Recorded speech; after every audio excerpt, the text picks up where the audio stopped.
We're talking with the one and only Ozzy Osbourne. Good evening, Ozzy. What? Good evening, Ozzy. Hello there. How are you? Fine. Ozzy Osbourne, a name that echoes through the halls of heavy metal like a thunderclap. For most, he was the bat-biting wild man, the Prince of Darkness, the voice of Black Sabbath. But Ozzy's story didn't begin in the spotlight, or even on a stage. It began in the working-class grit of post-war England, in a cramped house in Birmingham. This is the story of how John Michael Osbourne became one of the most influential figures in rock and roll history, and how the demons he faced offstage were just as real as the ones he screamed about on vinyl.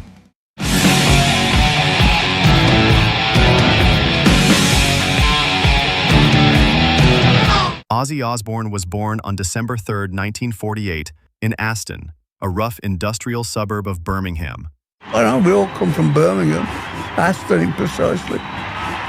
His father, Jack, worked night shifts at a tool factory, while his mother, Lillian, worked days at a car parts plant. They had 6 children in total. Money was tight, and privacy was non-existent. The family of 8 lived in just a small 2-bedroom home. Ozzy often joked that he didn't even have his own bed until he was a teenager. He slept in the same room with several of his siblings. School was a nightmare for Ozzy. He was dyslexic, although at the time no one understood what that meant. Teachers just labeled him as slow. He struggled to read and write, was frequently bullied, and would later say that the only thing school taught him was how to survive humiliation. Ozzy left school at the age of 15, dreaming of being a plumber. Not because he was passionate about pipes and drains, but because in Aston, becoming a tradesman was seen as a golden ticket out of poverty. That dream didn't last long, though. Ozzy bounced from job to job: construction, slaughterhouses, even a brief stint as a horn tester in a car factory. Yes, his job was to push a button and test if the car horn worked. Then, at age 17, came a turning point: prison. Ozzy was arrested for burglary after stealing a few clothes and a television, which he dropped during his getaway. His father refused to pay the fine, hoping jail would teach him a lesson. Ozzy spent 6 weeks behind bars, and he hated every minute of it. That time in prison didn't just scare him straight, it introduced him to a truth he'd never forget. He wasn't cut out for regular life. He needed something bigger, something louder, something different.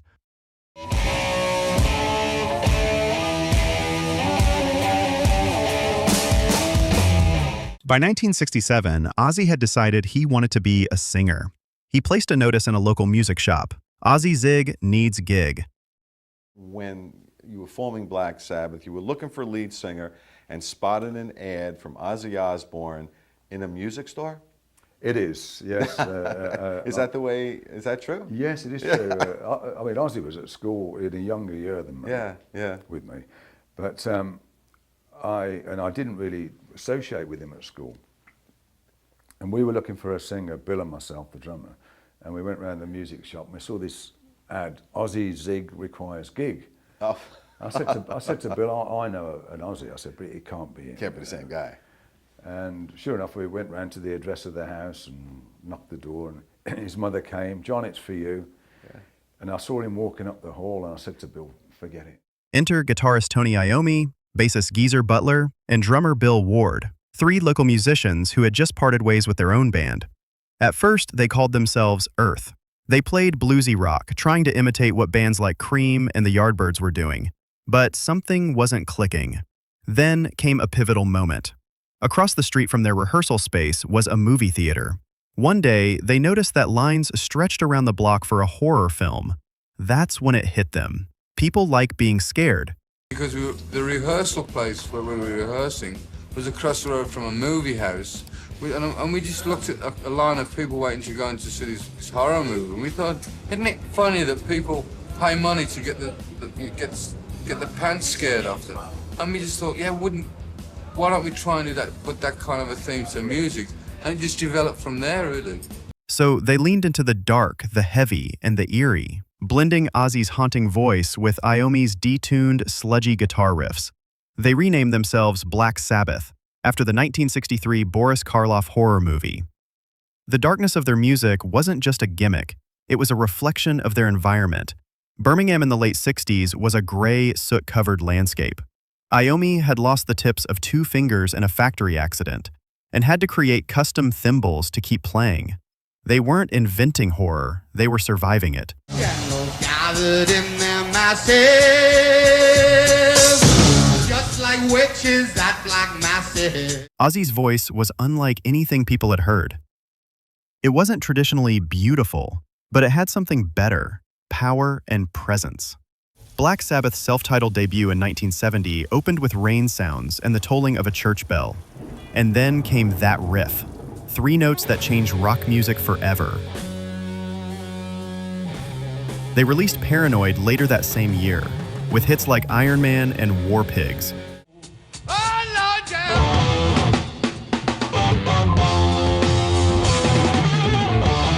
And suddenly, Sabbath wasn't just a band, they were a movement. They invented heavy metal without even trying to.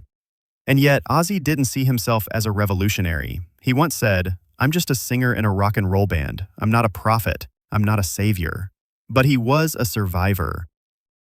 Fame hit hard, and so did the vices. Ozzy drank heavily and used drugs. Cocaine, pills, whatever was within reach. Yeah. Yeah, it is. Come on, come on. Yeah. No. It's like we did. What? 16. The cracks in the band grew deeper.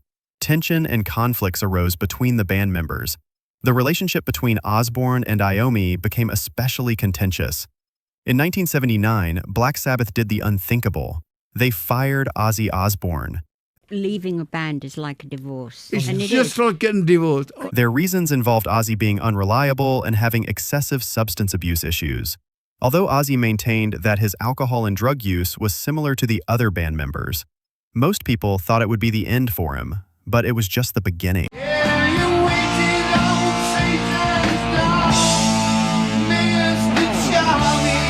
Ozzy launched his solo career with the help of his manager and future wife, Sharon Arden. He assembled a new band, including the virtuoso guitarist Randy Rhoads. Blizzard of Oz dropped in 1980, and with songs like Crazy Train and Mr. Crowley, it proved that Ozzy could soar higher on his own than he ever did with Sabbath.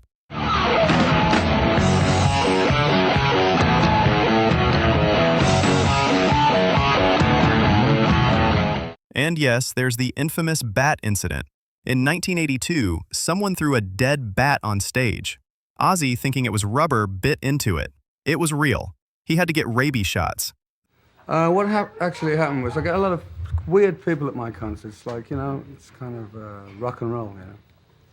And somebody threw a bat on stage, and I thought it was one of these toy bats. So I picked it up, bite the thing's head off, and suddenly everybody's freaking out because it's a real bat, because, like, on the stage set, like, the bat goes, like, asleep when the lights go on it, you see. So it was, for all practical purposes, a toy bat. Yeah, but I can assure you the rabies shots that I went through afterwards aren't fun. No. The media turned him into a satanic figure, a walking headline. But what most people missed is that Ozzy wasn't promoting evil, he was performing theater. Underneath the wild antics was a man struggling to keep his demons at bay.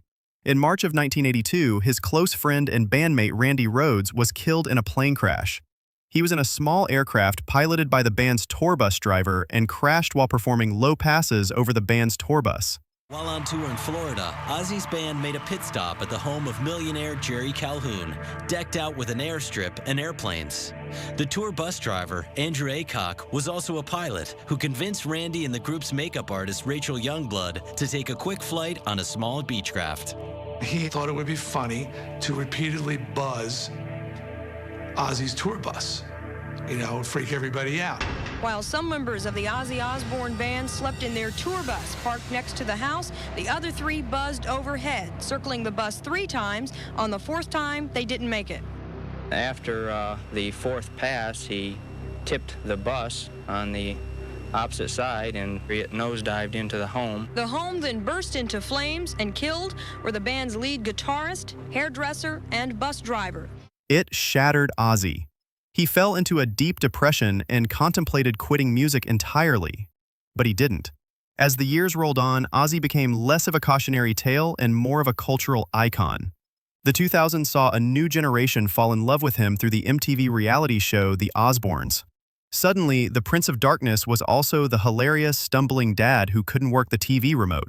What the f am I doing? I'm stuck on the weather channel. Ah! What the f is that? But behind the scenes, Ozzy still battled addiction. He relapsed more times than he could count. He was diagnosed with Parkinson's disease later in life and faced multiple health scares. And yet, he kept performing, even when doctors told him not to. And we do have breaking news. Ozzy Osbourne, founding father of British heavy metal, the frontman for Black Sabbath, and a reality TV luminary, has died after a years-long struggle with Parkinson's disease. Yeah. Ozzy Osbourne died on July 22, 2025, but his legacy was already immortal. He was inducted into the Rock and Roll Hall of Fame, received a Grammy Lifetime Achievement Award, and influenced generations of artists from Metallica to Marilyn Manson. But perhaps his greatest accomplishment was showing the world that broken people can create beautiful, loud, world-changing things. From the cold streets of Birmingham to the thrones of rock royalty, Ozzy Osbourne didn't just change music, he defined an era. And though he's gone, his voice, his chaos, and his heart live on in every power chord, every scream, and every fan who ever shouted all aboard.